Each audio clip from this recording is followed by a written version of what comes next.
નમસ્કાર વિદ્યાર્થી મિત્રો, ધોરણ 8 વિષય વિજ્ઞાન પ્રકરણ 7 વનસ્પતિઓ અને પ્રાણીઓનું સંરક્ષણ.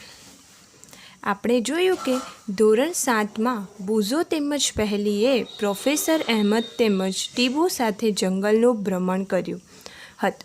તે પોતાના સહઅધ્યાયીઓ સાથે તેમના અનુભવો વહેંચવા બહુ ઉત્સુક હતા. વર્ગના બીજા વિદ્યાર્થીઓ પણ પોતપોતાના અનુભવ બતાવવા અત્યંત ઉત્સુક હતા, કારણ કે તેમાંથી કેટલાક ભરતપુર અભયારણ્ય ભ્રમણ કરવા ગયા હતા. કેટલાકે કાઝીરંગા રાષ્ટ્રીય ઉદ્યાન, લોકચાવ વાઇલ્ડલાઇફ અભયારણ્ય તથા ગ્રેટ નિકોબાર બાયોસ્ફિયર રિઝર્વ, વાઘ સંરક્ષિત વિસ્તાર વગેરે વિશે સાંભળ્યું હતું. રાષ્ટ્રીય ઉદ્યાન વન્યજીવો અભયારણ્ય જૈવ આરક્ષિત ક્ષેત્રોને બનાવવાનો ઉદ્દેશ્ય શું છે? હવે તમને ખબર છે શું કામ બનાવવામાં આવે છે મિત્રો? એ શું કામ બનાવવામાં આવે છે? કારણ કે કેટલાક પ્રાણીઓની સંખ્યા ધીમે ધીમે ઓછી થતી જાય છે. એ જાળવી રાખવા માટે તેમજ તેમના રક્ષણ માટે વન્યજીવ અભયારણ્ય તેમજ જૈવ આરક્ષિત ક્ષેત્રો બનાવવામાં આવે છે. તેમજ ત્યાં રહેતા લોકો એટલે કે ઘર બનાવી શકે, પોતે રહી શકે, પરંતુ જેટલા છે એટલા જ, કોઈ બીજું આવીને ત્યાં વસી શકે નહીં. તેથી શું થાય કે પ્રાણીઓ તે વિસ્તારમાં સુરક્ષિત રહી શકે. હવે દેખીએ 7.1 વન નાબૂદી અને તેના કારણો. આપણે પૃથ્વી પર વિવિધ પ્રકારની વનસ્પતિ તેમજ પ્રાણીઓ જોવા મળે છે. તે માનવજાતિની ટકી રાખવા માટે તેમજ સારી રીતે રહેવા માટે આવશ્યક છે. હવે માનવજાતિને ટકાવી રાખવા માટે પણ પૃથ્વી પર વિવિધ પ્રકારના વનસ્પતિ તેમજ પ્રાણીઓ જોવા મળે છે. એ આપણા જીવનને ટકાવી રાખવા માટે ખૂબ જ જરૂરી હોય છે. આજે આ સજીવોના અસ્તિત્વ માટે વન નાબૂદી એક મોટો ખતરો બની ગયો છે. વન નાબૂદીનો અર્થ છે વનનો નાશ કરીને પ્રાપ્ત જમીનનો અન્ય કાર્યો માટે ઉપયોગ કરવો. વનના વૃક્ષોની કાપણી નીચેના ઉદ્દેશથી કરવામાં આવે છે: ખેતીવાડી માટે જમીન પ્રાપ્ત કરવી, ઘર કે તેમજ કારખાનાઓનું નિર્માણ કરવું, ફર્નિચર બનાવવા માટે તથા લાકડાનો બળતણ માટે ઉપયોગ કરવો. હવે તમને એમ પૂછવામાં આવે કે વનને નાશ કરવા માટે પ્રાપ્ત થતા જમીનના અન્ય કાર્યો માટે ઉપયોગ કરવામાં આવે છે, એના કયા ઉદ્દેશથી ઉપયોગ કરવામાં આવે છે? તો આ પ્રશ્ન તમારે તમારી નોટબુકમાં લખવાનો છે. ખેતીવાડી માટે, ઘર કે કારખાના બનાવવા માટે, ફર્નિચર માટે એ લાકડાનો ઉપયોગ કરવામાં આવે છે. એટલા માટે શું કરે છે, જે ઝાડો હોય છે એને બધા કાપી નાખતા હોય છે.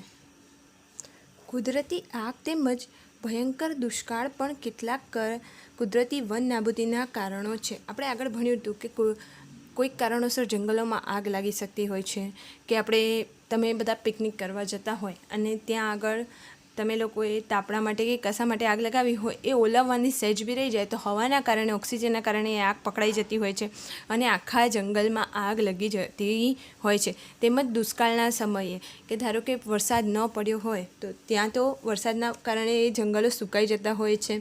એના કારણે પણ વન નાબૂદી થતી જાય છે. આ પણ એના 2 કારણો છે. પ્રવૃત્તિ 7.1 તમારી યાદીમાં વન નાબૂદીના અન્ય કારણોને નોંધ તથા તેને કુદરતી તેમજ માનવસર્જિતમાં વર્ગીકૃત કરો. હવે આ પ્રવૃત્તિમાં શું કરવાનું છે કે આ બે શું થઈ પ્રવૃત્તિ? આ શેના કારણે વન નાબૂદી થાય?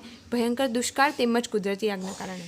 એ કેવી પ્રવૃત્તિ થઈ કે કુદરતી થઈ, એ કુદરતના કારણે થઈ છે. પરંતુ આ ખેતીવાડી છે, કારખાના છે, ફર્નિચર છે, એ બધી કેવી થઈ? માનવસર્જિત. એવા તમારે બીજા કોઈ કારણો પણ હોય તો તે તમારે લખવાના. હવે બીજા કયા કારણો હોઈ શકે? તો કુદરતીમાં કારણે ભારે વરસાદ બહુ પડ્યો હોય, વાવાઝોડું આવ્યું હોય, ભૂસ્ખલનના કારણે, પછી બીજા કોઈ જંગલોને ગેરકાયદેસર પ્રવૃત્તિ કરે તો પણ માનવસર્જિતના ગેરકાયદેસર પ્રવૃત્તિ કરવામાં આવે તેના કારણે પણ વન નાબૂદી થતી જાય છે. વનમાં રસ્તા કે રેલવે ટ્રેક વિકસાવવા હોય, હવે રેલવે ટ્રેક કાઢવા હોય તો ત્યાં જંગલો હોય તો આપણે શું કરીએ છીએ? જંગલોને કાપી નાખતા હોઈએ છીએ, ઝાડોને વૃક્ષોને કાપી નાખતા હોય, એના કારણે પણ વન નાબૂદી થાય છે. પરંતુ એ કયું થયું? માનવસર્જિત થયું. જ્યારે વાવાઝોડા હોય, ભારે વરસાદ હોય, એ બધું કયું થયું? કુદરતી થઈ. વન નાબૂદીના કારણે વન નાબૂદીના પરિણામો. પહેલી તેમજ બુઝોએ વન નાબૂદીના કારણોના પરિણામને યાદ કરવાનો પ્રયાસ કર્યો. તેમને યાદ છે કે વન નાબૂદીથી પૃથ્વી પર તાપમાન તેમજ પ્રદૂષણના સ્તરમાં વધારો થાય છે. તેનાથી વાતાવરણમાં કાર્બન ડાયોક્સાઇડના સ્તરમાં વધારો થાય છે. ભૂમિય જળનો ઘટાડો થાય છે. તેનાથી ખ્યાલ આવે છે કે વન નાબૂદીથી પ્રાકૃતિક સંતુલન પર પણ પ્રભાવ પડે છે.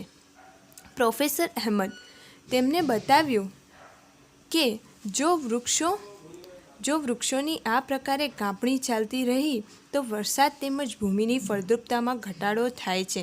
તેનાથી વધુ પ્રમાણમાં પૂર તેમજ દુષ્કાળ જેવી કુદરતી આફતોની સંભાવના વધી જાય છે. હવે અહીં આગળ પ્રશ્ન લખવાનો કે વન નાબૂદીની અસરો. આ પ્રશ્ન તમારે તમારી નોટબુકમાં લખવાનો. કઈ અસરો? તો વાતાવરણમાંથી કાર્બન ડાયોક્સાઇડનું સ્તર વધારો થાય, પૃથ્વીના તાપમાનમાં તેમજ પ્રદૂષણના સ્તરમાં પણ વધારો થાય, વરસાદ ન પડે તેના કારણે શું થઈ જાય? જમીનની ફળદ્રુપતા ઘટી જાય. આ ભૂમિય જળનો ઘટાડો થાય. હવે વૃક્ષો જ ના હોય, વૃક્ષોના કારણે વરસાદ પડતો હોય, તો વૃક્ષો જ ના હોય તો વરસાદ પડે નહીં. તેમજ પૃથ્વી હરિયાળીના કારણે શું થાય છે કે ઓક્સિજન મળતું રહે તો શું થાય કે ઠંડક બનાવી રાખે, એટલે કે તાપમાન નીચું હોય. પરંતુ જો પૃથ્વી પર વન નાબૂદી થતી રહે તો પૃથ્વીનું તાપમાન શું થતું જાય? વધતું જાય. કાર્બન ડાયોક્સાઇડનું સ્તર પણ વધતું જાય. આપણે ખબર છે કે ઓક્સિજન આપણે શેના કારણે મળતું હોય છે? વૃક્ષોના કારણે. તો ઓક્સિજનનો પણ ઘટાડો થતો જાય છે. યાદ રાખો કે વનસ્પતિને પ્રકાશ સંશ્લેષણ માટે કાર્બન ડાયોક્સાઇડની જરૂર હોય છે. ઓછા વૃક્ષોના અર્થ છે કે કાર્બન ડાયોક્સાઇડનો ઉપયોગમાં ઘટાડો થવો, જેનાથી વાતાવરણમાં તેની માત્રા વધી જાય છે. કારણ કે કાર્બન ડાયોક્સાઇડ પૃથ્વી દ્વારા પ્રેરિત ઉષ્મીય કિરણોને શોષી લે છે. એટલે કે તેની માત્રામાંના વધારાના પરિણામે ગ્લોબલ વોર્મિંગ થાય છે. પૃથ્વીના તાપમાનમાં વધારાથી જળચક્રનું સંતુલન બગડી જાય છે અને વરસાદમાં ઘટાડો થાય છે, જેના કારણે દુષ્કાળ પણ આવતું હોય છે. હવે શું થાય કે પૃથ્વી જ્યારે પ્રકાશ સંશ્લેષણની પ્રક્રિયા કરે છે ત્યારે આપણે ખબર છે કે કાર્બન ડાયોક્સાઇડનો ઉપયોગ કરે છે, પરંતુ ત્યારે શું કરે છે? ઓક્સિજન વાયુનું ઉત્સર્જન કરતી હોય છે. એટલે આપણે એ ઓક્સિજનનો આપણે ઉપયોગ કરતા હોઈએ છીએ. ભૂમિના ગુણધર્મોના પરિવર્તનનું મુખ્ય કારણ વન નાબૂદી છે. કોઈપણ ક્ષેત્રમાં ભૂમિની ભૌતિક ગુણધર્મો પર વનસ્પતિ ઉછેર અને વૃક્ષોની અસર પડે છે. ધોરણ 7ને યાદ કરો કે વૃક્ષ કેવી રીતે જમીનના ધોવાણને અટકાવે છે. હવે આપણે ધોરણ 7માં ભણ્યા હતા કે વૃક્ષોને કારણે શું થાય છે? જમીનનું ધોવાણ પણ અટકે છે. ભૂમિ પર વૃક્ષોની માત્રા ઘટવાના કારણે ભૂમિનું ધોવાણ વધે છે. ભૂમિની ઉપરનું પડ સ્તર જે હોય છે એ દૂર કરવાથી નીચેના સખત પથ્થરોનો સ્તર દેખાય છે, જેનાથી ભૂમિની સેન્દ્રિય પદાર્થો એટલે કે સડતા કાર્બનિક પદાર્થોનો ઘટાડો થાય છે તથા તેની ફળદ્રુપતા પણ ઘટાડા થાય છે. ધીમે ધીમે ફળદ્રુપ ભૂમિ રણમાં ફેરવાઈ જાય છે, જેને રણ નિર્માણ કહે છે. હવે રણ નિર્માણ કોને કહેવામાં આવે છે?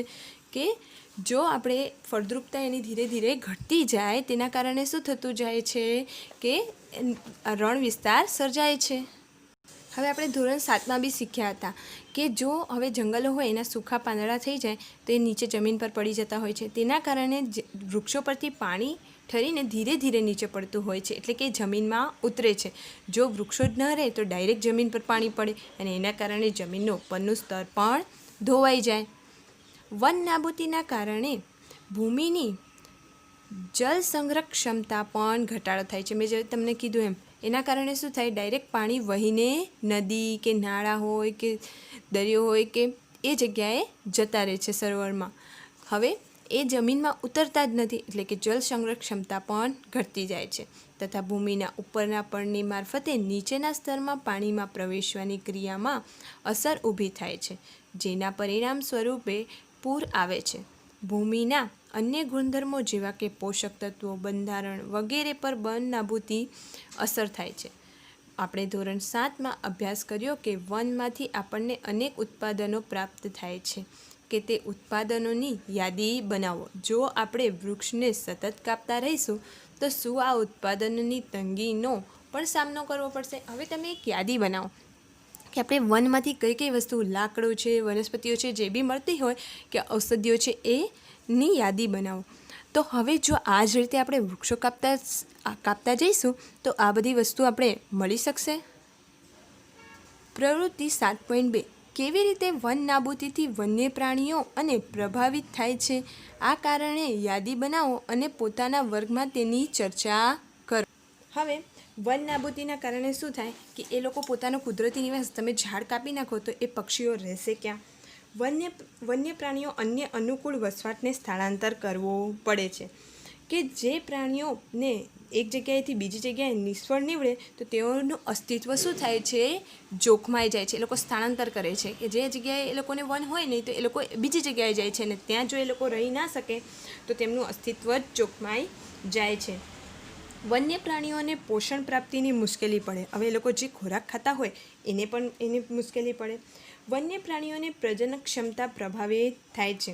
વન્ય પ્રાણીઓની પ્રતિકાર ક્ષમતા ઘટે છે. તેમનું આયુષ્ય પણ ધીરે ધીરે ઘટતું જાય છે. કેટલાક પ્રાણીઓ વધારે હિંસક બને છે. વન્ય પ્રાણીઓની પ્રતિકાર ક્ષમતા પણ ઘટે. વન નાબૂદીના કારણે વન્ય પ્રાણીઓ કુદરતી રક્ષણ દૂર થતાં તેમની સંખ્યામાં ઘટાડો થાય. આપણે આગળ જોયું કે ધીરે ધીરે પ્રાણીઓની સંખ્યા ઘટતી જાય છે. એના કારણે વન્ય અભયારણ્ય જીવ આરક્ષિત ક્ષેત્ર વિકસાવવામાં આવે છે. જો વન્ય પ્રાણીઓ તેમના મૂળ પરંતુ વન નાબૂદીથી બદલાવેલા પર્યાવરણમાં રહે તો હલકી કક્ષાનું જીવન વ્યતીત કરવું પડતું હોય છે. આ બધા કારણો પણ સર્જાઈ શકે છે.